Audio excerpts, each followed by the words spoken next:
Hey guys, welcome back to my channel. Today we're going to talk about graphs and especially BFS implementation in graphs. Uh, so far, we've been looking at DFS in graphs, and frankly speaking, for all type of graphs, trees, you can use DFS and BFS. It doesn't really matter, but from what I read, people usually people tend to use DFS because it's faster, cleaner, not faster. BFS is usually faster, but DFS it's cleaner because you just have to recursively define a function, and that's usually easier. Um, but what is the advantage of using BFS and when should we use it? Um, for a case that we use BFS, it's usually in a graph where we are asked to find the shortest path. So if you're using BFS, there are often times that we are not going to find the shortest path because it's not going through the levels um, when it's perceived as nodes. But when you look at BFS, each levels, like in a trees, for example, from the root, um, you move on to the next level and to the next level and so on and so forth. So you are actually going to find the shortest distance. Um, in a graph, the levels are actually perceived as the nodes that are linked to the root node or the starting node. So let's say, for example, let me share my screen.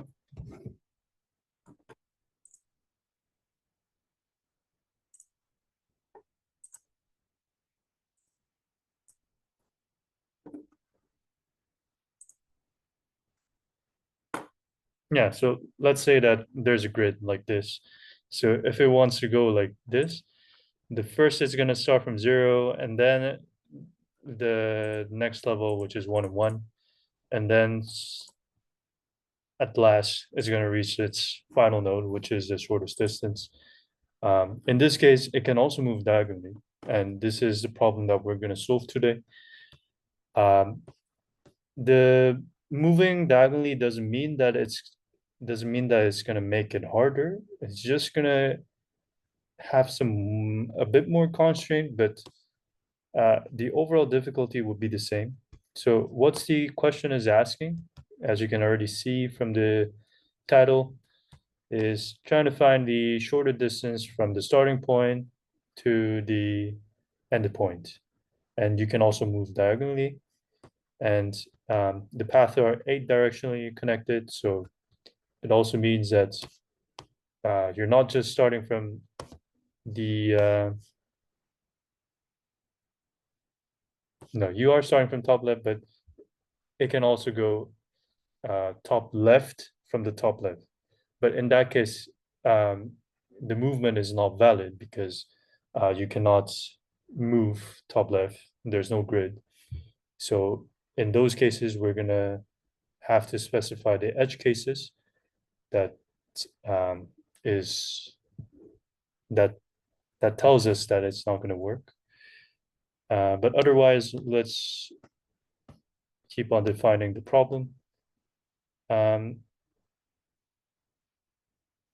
so in this case, for example 2, um, this is level 1, and then all the nodes connected to the starting point is level 2 and level 3. Okay, there's something wrong with my video, so I'm gonna switch my video to integrated camera. Yep,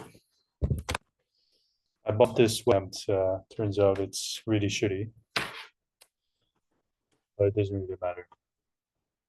Anyways, where was I? Yeah, so level 1, and then level 2, level 3, so on and so forth. So that's the benefit of using BFS.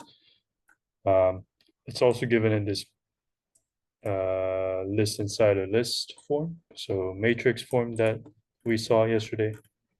What else? All the visited cells of the path are 0. Um, all the adjacent cells of the path at a direction, we already did this. Yeah. So how are we going to do this? Well, we must define the, okay, let's list the things that we have to do. We first have to define the 8 possible directions to move in the matrix. We also have to specify the grids that we have visited. And yesterday we have done that using a set scene. So we're also going to do that, define a set scene to uh, point, specify the nodes or grid that we have visited. What else? We perform, the performance is also important. So how the how the path moves. So that we already promised that we're going to use BFS. And how are we going to use the BFS? Just normally by dequeuing cells from its queue until it becomes empty. So while queue is not empty, we perform BFS by dequeuing. Okay. Now, for the each dequeued cell, we have to check if the target cell, which is m-1 and m-1, if it is the target cell, which is the end cell, then we have to return the path length until then. So for doing this, we would have to specify the step count so that we store the steps taken until reaching the end cell in some kind of variable. And we have to keep on checking if it is a target cell. So that kind of mechanism and specifying the variable will be needed. So checking target cell mechanism and storing variable for step count should be also done. What else do we need?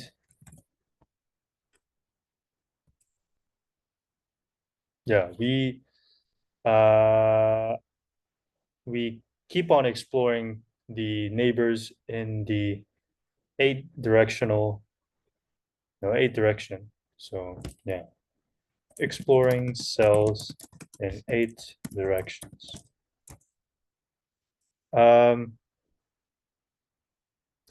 like I said in the beginning, when it moves to top left, when it's already in the top left, that means that it's outside the matrix bound, right? So it is not an obstacle and has not been visited before. So we know if it is not in the matrix bound, then we return -1. If it is in the matrix bound, and if we know that the direction, the node that we're going to visit later is inside the bound and has not been visited before, then we enqueue it with the updated path length, with updated path length, and also mark it as visited. So we're going to put that in a set as well. So if neighboring cell is in matrix bound, then we enqueue it with its updated path length and mark it in the set. Yes, so these are the 6 things that we have to do. And yeah, let's try to do it by coding. 1 second.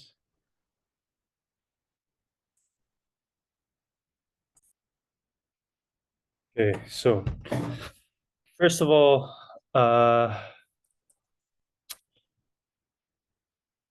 we have to see if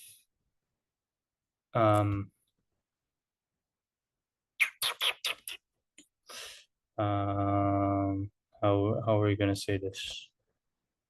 we have to do an initial check, right? So we have to use a method to first check if the starting cell is blocked. So if it is equal to 1. And if it is, there is no possible path, so the method should return -1. So in that case, that would be 0. If it is blocked, then we return -1. Now we have to define a helper function, maybe a valid, to check if a given cell, so a row and column, is within the bounds of the grid and it is not blocked, so it is equal to 0. That means we can move, right? So that's part of what we checked here. So define valid row and column and return 0 if row is lesser than n and bigger than 0, and 0 also same for column, and row call is 0. So we define the helper function here. Now we initialize the set scene to mark the nodes that we have visited. We also have to initialize the queue as well with a tuple to represent the starting cell and the initial starting position and the step count of 1. We also have to initialize the direction. And direction is a list of all possible moves from a cell. So that would be top left, top right, the 8 directions, so on and so forth. So that will be, okay, starting from n. This is what we did yesterday as well when we were doing adjacency matrix. So n is the length of the grid, and scene is the set that keeps track of the visited cells, and it's initialized with the starting cell, which is 0 and 0. Q is dq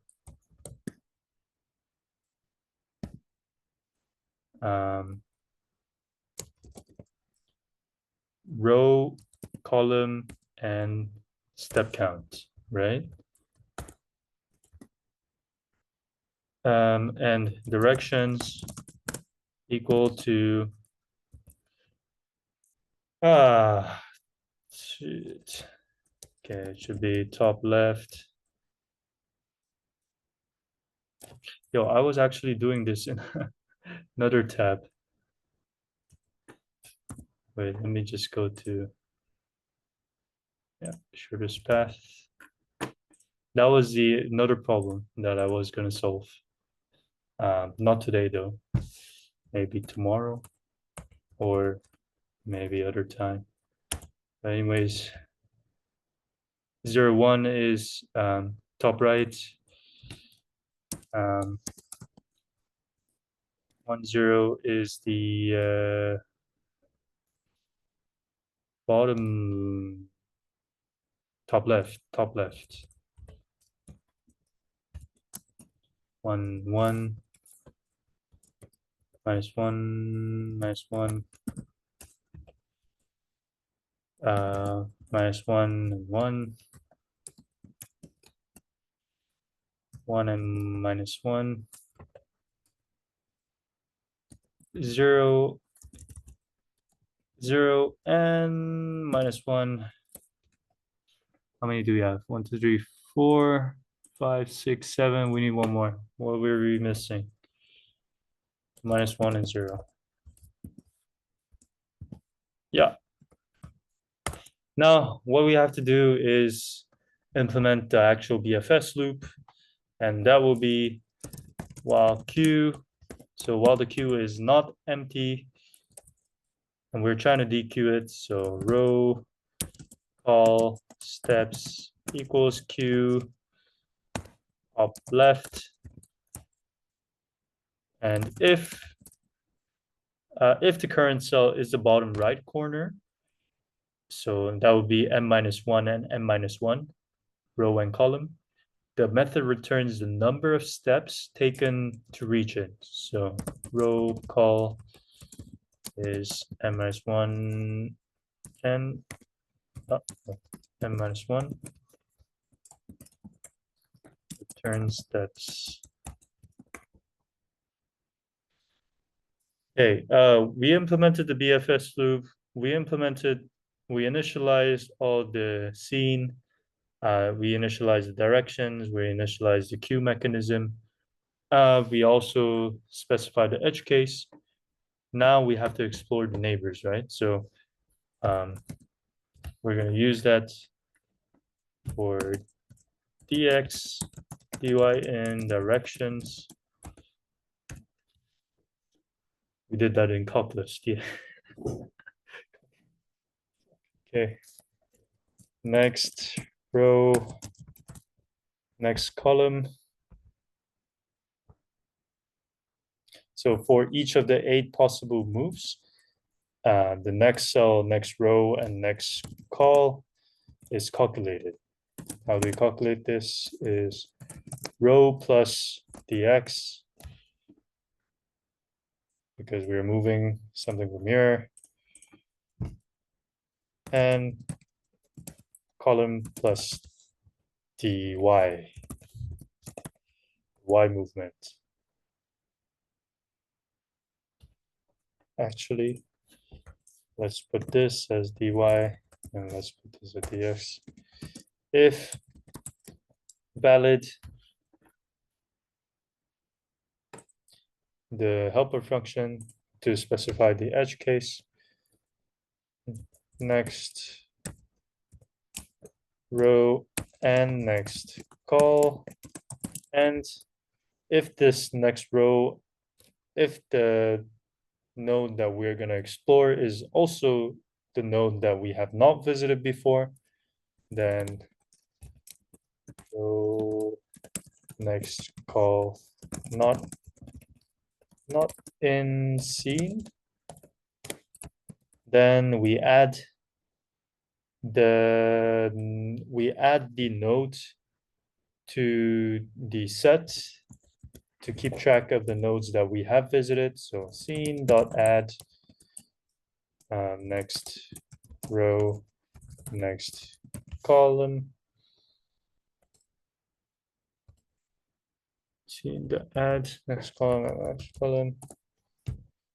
We then append it to the queue, so that will be next row, next column, and steps plus 1.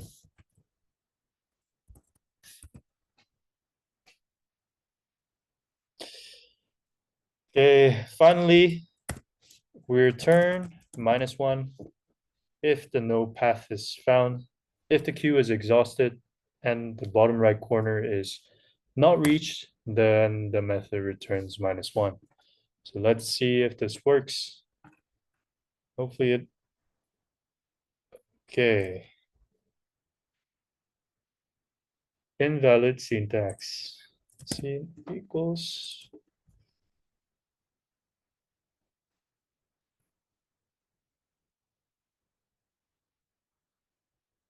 Line 19. Yes.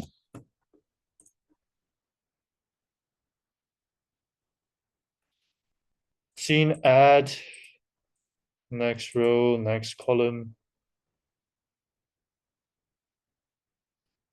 Yeah, there should be tuple, right? So this one as well.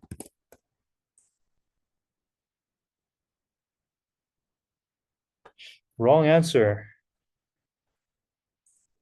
It's just all returning -1. So I think there is some problem with indentation.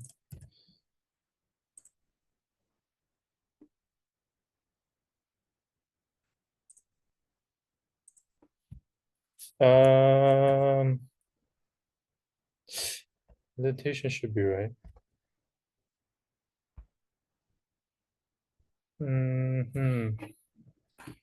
Return -1, the valid helper function, nice grid.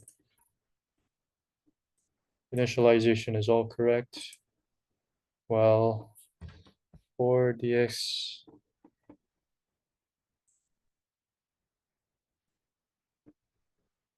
Oh, wait. This for loop should be inside the while loop,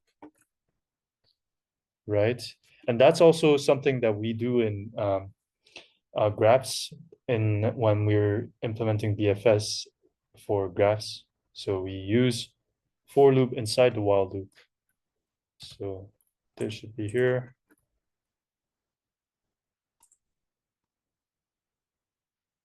And this should be indented here. Okay, let's wait a bit. Yeah, guys, I wanted to share the moment of triumph with you guys. So let's run the code again and hopefully this works again. Works now. Yes, nice. So yeah, we have specified the edge case, we have specified the helper function, and we have initialized length and scene and the queue and the directions that we want to move into. And inside the while loop, we have specified a for loop to implement the movement. Yeah, that was it, guys. Thank you guys all for listening. Tomorrow, maybe I'll do one more example with BFS or move on with the problem that we cannot really solve with. No, we can solve with BFS or DFS in graphs, but we don't know if it's a graphs problem. So sometimes the mechanisms are, the questions are so subtle that you don't really know, or you're not certain of whether to use it or not. But we'll try one of those questions. Anyways, thank you guys all for listening, and I'll see you guys tomorrow.